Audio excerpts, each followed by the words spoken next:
हरे कृष्णा, राधे राधे। आप सभी का मेरे चैनल हरे कृष्णा में स्वागत है। फ्रेंड्स, आज की वीडियो में हम आपको सांपदा माता की कहानी सुनाऊंगी।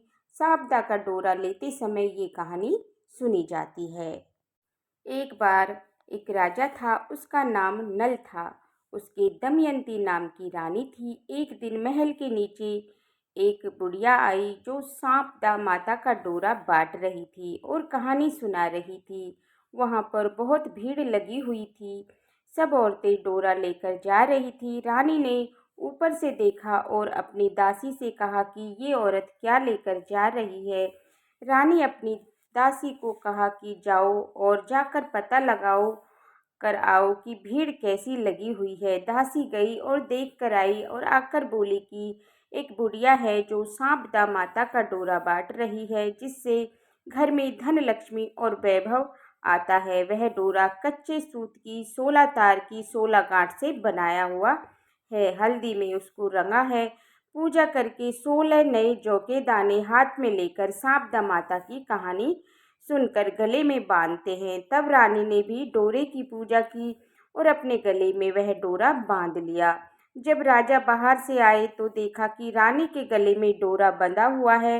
राजा ने रानी से पूछा कि यह क्या है, तो रानी ने बताया कि यह सांपदा माता का डोरा है। इससे घर में धन लक्ष्मी बढ़ती है। राजा बोला कि हमारे पास तो बहुत सारा धन है। यह कर राजा डोरा तोड़कर फेंक दिया। उस रात राजा के स्वप्न में आई और राजा ने कहा कि राजा, तुमने मेरा अपमान किया है। मैं तुम्हारा घर छोड़कर जा रही हूँ। मेरे जाने से तुम्हारे घर में जितना भी धन है वह कोयला बन जाएगा। सुबह उठकर जब राजा ने देखा तो सारा धन कोयला बन गया था। तब राजा ने रानी से कहा कि अब हमें इस घर को छोड़ना पड़ेगा। हम जंगल में जाएंगे और वहीं पर कुछ काम करके अपने जीवन का निर्वाह करेंगे। इस घर में हम ब्राह्मणी की लड़की को छोड़ देंगे जो यहाँ पर रोज दिया बाती करेगी और पानी भरेगी और घर में झाड़ू लगाएगी और घर में बैठी रहेगी। घर में ब्राह्मण की लड़की को छोड़कर राजा रानी घर से निकल गए। जब वह तालाब पर पहुँचे तो राजा ने वहाँ पर 2 तीतर रानी को लाकर दिए और बोले कि तू इनको भून कर रख, मैं नहाकर आता हूँ। रानी ने तीतर भून लिए। जब राजा रानी तीतर खाने के लिए बैठे तो जले हुए तीतर भी उड़ गए। इसके बाद राजा अपनी बहन के घर गया। जब बहन के घर पहुँचे तो बहन ने राजा रानी को पुराने घर में ठहराया। राजा रानी जब पुराने घर में गए तो उस घर में एक सोने का बछेड़ा पड़ा था। जैसे ही राजा रानी वहां पहुंचे तो उन्होंने देखा कि जमीन पर बछेड़े को खा गई। राजा रानी ने बोला कि यहाँ से चलो, नहीं तो ये चोरी अपनी सिर लग जाएगी। वो दोनों वहां से चले गए। वहां से राजा के दोस्त के पास गए। राजा के दोस्त ने भी राजा और रानी को अपने पुराने घर में ठहराया। जब राजा रानी दोस्त की पुराने घर में गए तो उन्होंने देखा कि एक 9 करोड़ का सोने का हार खूंटी पर टका हुआ है। खूंटी के पास ही एक मोर बना हुआ था। राजा रानी के देखते ही देखते मोर उस हार को निगल गया। राजा ने कहा कि यहाँ से भी चलो, नहीं तो ये चोरी अपने सिर लग जाएगी। तब रानी ने कहा कि किसी के भी घर जाने के बजाय हम जंगल में चलेंगे। लकड़ी काट कर हम अपना पेट पाल लेंगे।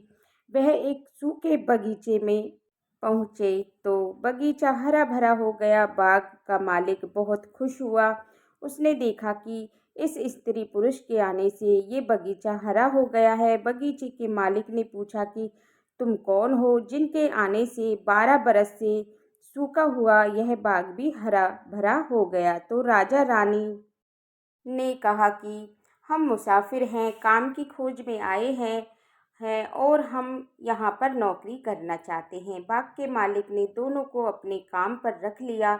काम करते करते दोनों को 1 साल हो गया। एक दिन बाग की मालकिन सांपदा माता का डोरा ले रही थी और पूजा कर रही थी। तब रानी ने पूछा कि आप ये क्या कर रही हैं?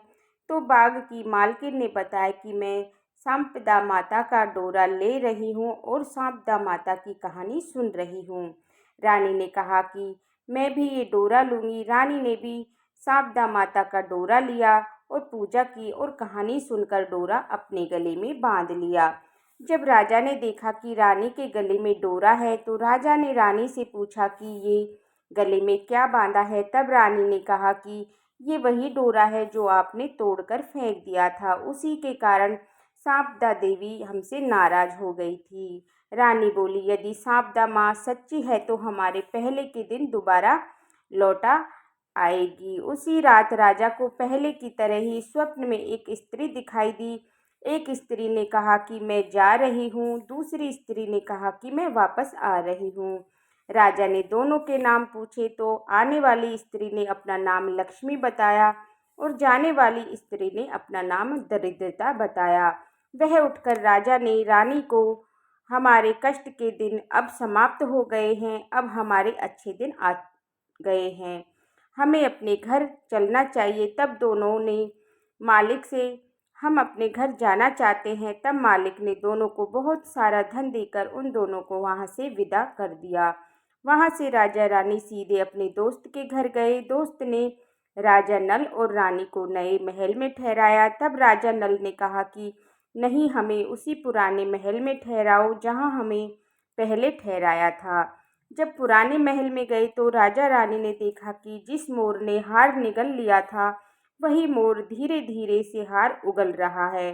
हार को देखकर राजा ने कहा कि देखो रानी, हमारे अच्छे दिन आ गए हैं। वहाँ से राजा रानी अपनी बहन के घर गए।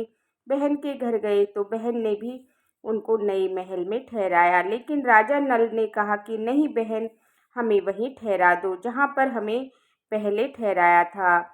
जब वो पुराने घर में गया तो देखा कि धरती ने जो बर्छी निगल ली थी वह धीरे धीरे से वापस ऊपर उगल ही रही है, यानी कि बर्छी वापस जमीन के ऊपर आ गई। तब राजा रानी ने कहा कि देखो, हमारे अच्छे दिन आ गए हैं, ये कलंक भी खत्म हो गया। वहाँ से राजा रानी सरोवर के किनारे पहुँचे तो देखा कि दो तीतर पड़े हुए हैं। वो समझ गए कि ये वही तीतर हैं जो जलने के बाद भी उड़ गए थे। वहाँ से राजा रानी अपने महल की तरफ चले गए। महल की तरफ गए तो देखा कि महल का जो दरवाज़ा जो टेढ़ा हो गया था वो भी ठीक हो गया था। सोने की झारी आ गई, दातुन हरी हो गई। जो ब्राह्मण की बेटी दिया जलाने के लिए छोड़ कर गए थे उसका उन्होंने अपने धर्म की बेटी बना लिया और घर में जैसा पहले धन दौलत था उससे भी ज़्यादा धन दौलत हो गया। राजा रानी ने ब्राह्मण की बेटी को खूब सारा धन दौलत देकर ब्राह्मण की बेटी को विदा किया, विवाह किया। उसके बाद रानी ने शारदा माता का उद्यापन किया। 16 ब्राह्मणी जिमाई, 16 चीज़ें दी, हलवा पूरी रसोई बनाई और शारदा माता की कृपा से राजा रानी का घर अन्न धन से भर गया। शारदा माता, जैसे आपने राजा रानी के साथ पहले किया वैसे किसी के साथ मत करना, और जैसा आपने राजा रानी के साथ बाद में किया वैसा सबके साथ करना। इस कहानी को कहते सुनते हुंकारे भरते सब पर अपनी कृपा दृष्टि बनाए रखिए और सब घर अन्न धन से भर के रखना। ये थी शारदा माता की कहानी।